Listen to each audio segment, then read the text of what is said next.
from Anas Bahkit. Oh, wow! I won the Golding comment of the day. Golding? You mean he said gold, right?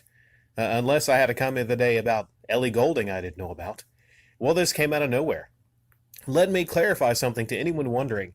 I really didn't post that comment for a contest or to just show off or get top comment or anything.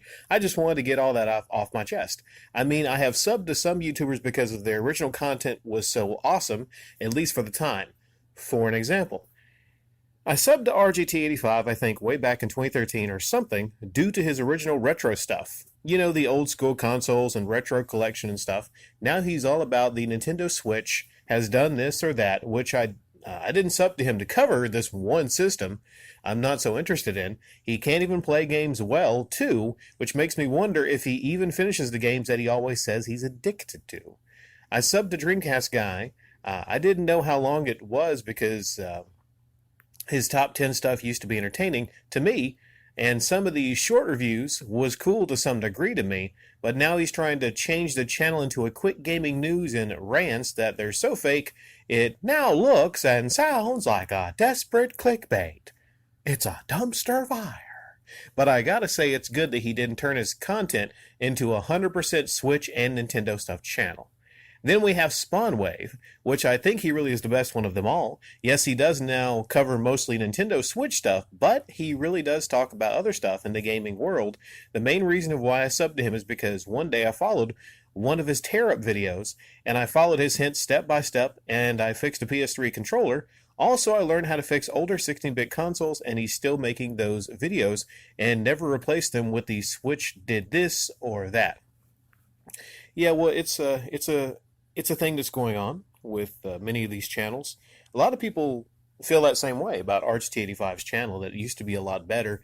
Now, he got bigger, and maybe he figured out, hey, he can make a lot more money from talking about the Nintendo Switch and Switch stuff, Switch this, Switch that, Switch it on, Switch it off, He could talk about that stuff and make a lot more money than talking about a lot of the retro stuff.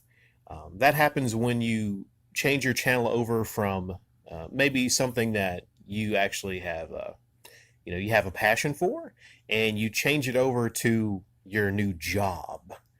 Your new job. So when you look at his channel, keep in mind that there's no passion left. That's his job.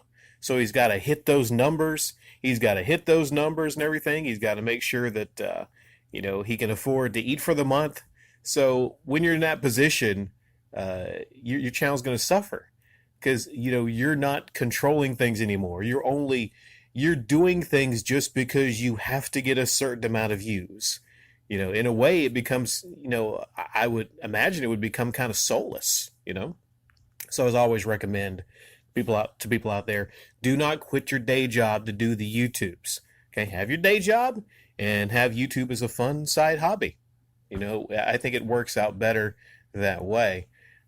Now you mentioned Spawnwave. Yeah, Spawnwave is leaps ahead of people like RGT85, DreamCastGuy. Yeah, I mean Spawnwave. I don't agree with a lot of the stuff on the channel. Well, I mean, not the stuff on the channel. I think his gaming news is pretty good. But stop me if you've heard this before. I just don't agree with the fact that he has a Patreon and stuff like that. But outside of that, if you had to choose between DreamCastGuy, RGT85 to watch, or Spawnwave, yeah, with Spawnwave, you might actually learn something on the channel. So yeah, out of those three, definitely, if you had to pick one, I'd probably look elsewhere, maybe and find a non-debugging channel. But Spawnwave, out of those three, yeah.